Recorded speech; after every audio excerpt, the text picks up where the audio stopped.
let's get to it. Let's get to the 5 things I think you should know about this Taurus eclipse in November of 2022 and the entire eclipse situation that we have going on. Can you feel it? We're on this big precipice. We're right on the edge of really big shifts in humanity, in our lives, in economics, geopolitics, health and wellness, body autonomy. We're talking about inflation, deflation, stagflation, all those flations. We're talking about weather patterns changing, all these things. And to make a very bold statement, I think we're in for a change in the world order. Hopefully not world order, but there's a shift. There's a big shift coming, and all these big ticket items, they fall under the realm of Taurus and Scorpio, which is where we're having these eclipses. It's the cycle of life and death. It's the most symbolic, ultimate change at the molecular level.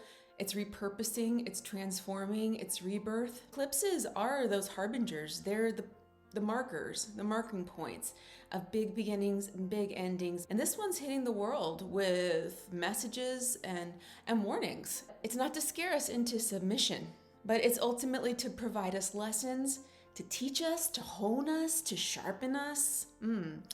It helps us to put us in situations where we have to make hard decisions.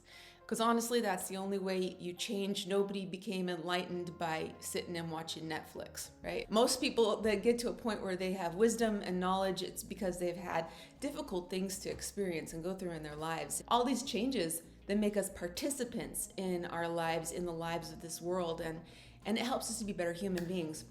And ultimately, it helps us understand that there is no absolute truth, but it's a spectrum of truth. Now, eclipses point that out. All right, let's get to it. Number 1, I just want you to look at this chart. Look at this chart. Can you see the tension between these two energies? This is heavy energy in Scorpio versus heavy energy in Taurus, like a tug of war. I kind of imagine this like as an MMA fight, or maybe I loved WWF when I was a kid, and things that it does. The thing is that these two energies on either side of the spectrum, they need to fight it out. They need to share their sides of the story. It doesn't mean it needs to be a violent fight. It doesn't need to be an MMA fight. It could be a discourse. The thing is that there's two sides to the story, and when they're separated, there's something missing. And when they communicate, there's like a gap that gets filled. When we ignore an opposite, we're basically ignoring the other half to the truth. There was this movie in the 80s for kids, and it was called The Dark Crystal. I swear to God, they were trying to traumatize us. Oh my gosh. Large Marge. Yes, Large Marge scared the hell out of me. The Dip in Who Framed Roger Rabbit. Let's not even go there. The Wheelers from The Return to Oz. That's not even the worst part. It was the lady that took off her head, switched heads. Terrible. I have a point, I swear. There were these creatures called the Skeksis, and they were super evil, and they scared the hell out of children. And they did this sound. They went, I'll insert that here. And in the original version of that movie, they weren't even going to speak English. They were going to speak this conglomerate of Egyptian and Greek. These creatures were broken in half. There were mystics that were benign and were like kind of... And there were these evil Skeksis that did a lot of terrible things. But those two things, at one point, were one creature.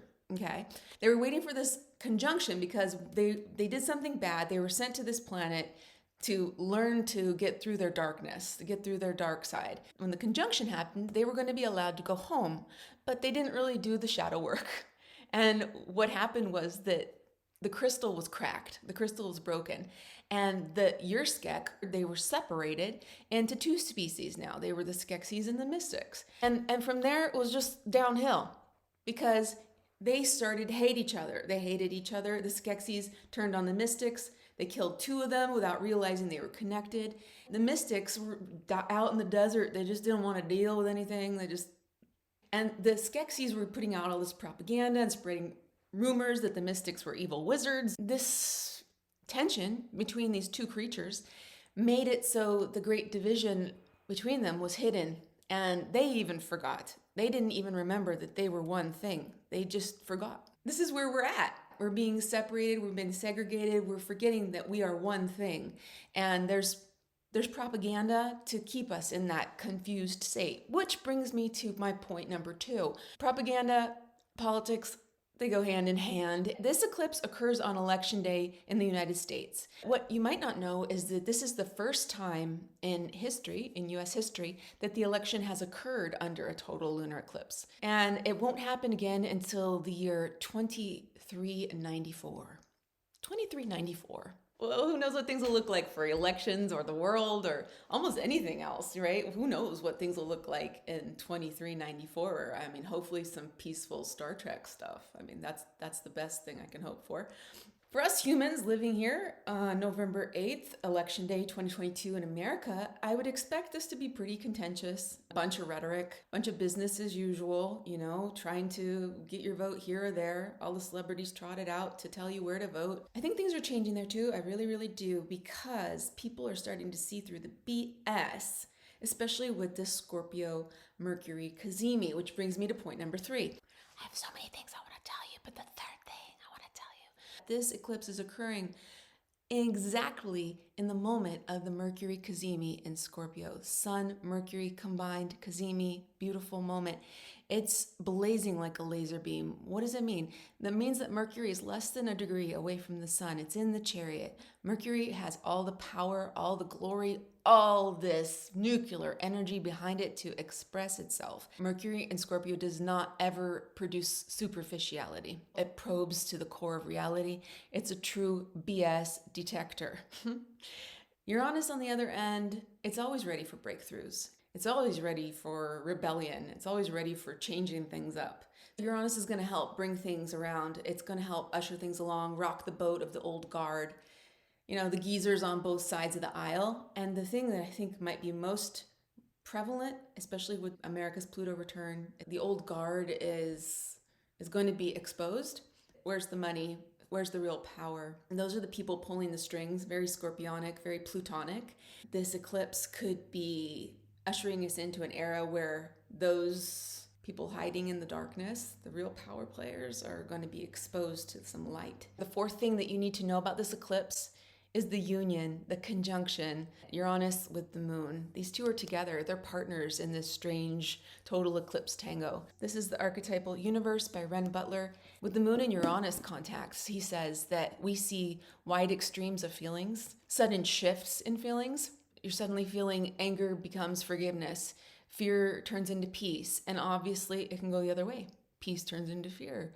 Forgiveness turns into anger. And the moon represents our feelings, but it's eclipsed. It's in the shadow. It's being covered, and it's slow dancing in the dark with Uranus. The moon and Uranus in the darkness are conspirators, and they're planning something. You might feel a little bit shaken up, mood swings, but you also might be starting to see both sides of a story, both sides to truth, especially ones that you might not have considered before as being true. Be careful, not to go too far in either direction, because this Uranus can be very extreme rebel making, so you got to really think about it. We should also be prepared for some experiences of cognitive dissonance. Cognitive dissonance is when you're asked to hold two contradictory beliefs at the same time. This is something I haven't heard too many people talking about or mentioning. Moon is the exaltation ruler of Taurus. She's an empress in the fixed earth realm, and she can soothe us, she can heal us, and maybe in different ways than expected with Uranus in there. Possibly this is a time to take some time outside, away from screens, away from social media. There's a lot of that being mixed up with Mars retrograde in Gemini, and really getting back to the reality of life. Not virtual reality, not our screen life. This is real. Taurus and Scorpio represent very real things. It's living, it's life, it's dying, it's transforming, it's rebirthing. This is a beautiful living planet that we're on. We're blessed to be here.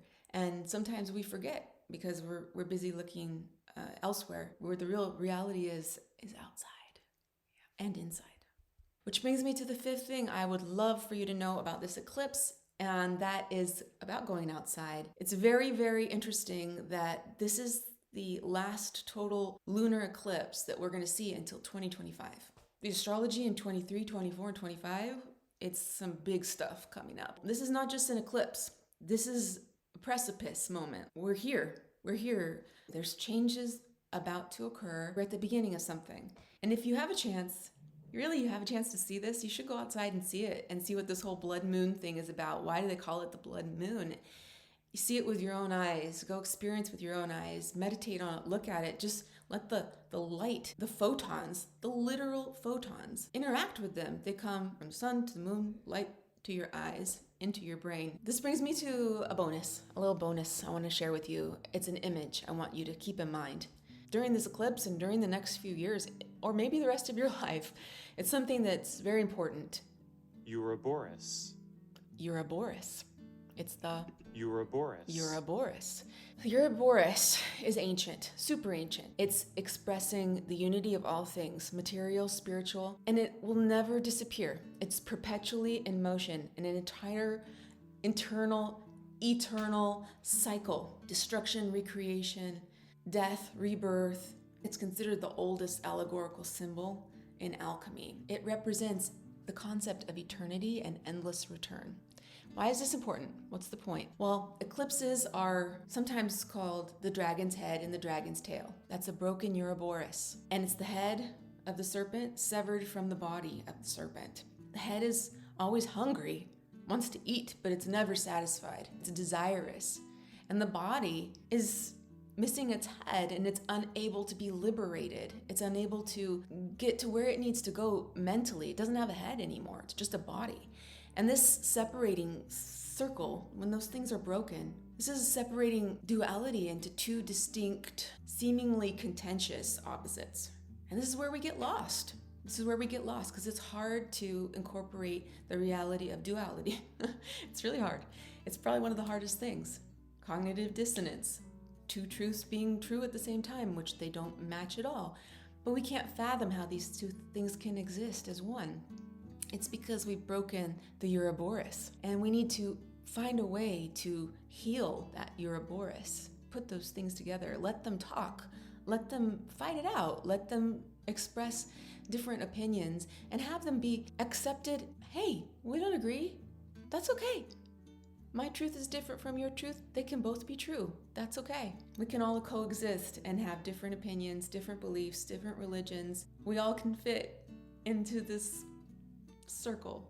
I like you just the way you are. I truly, truly do. And I want you to be good to yourself, be good to others, and I'll talk to you next time.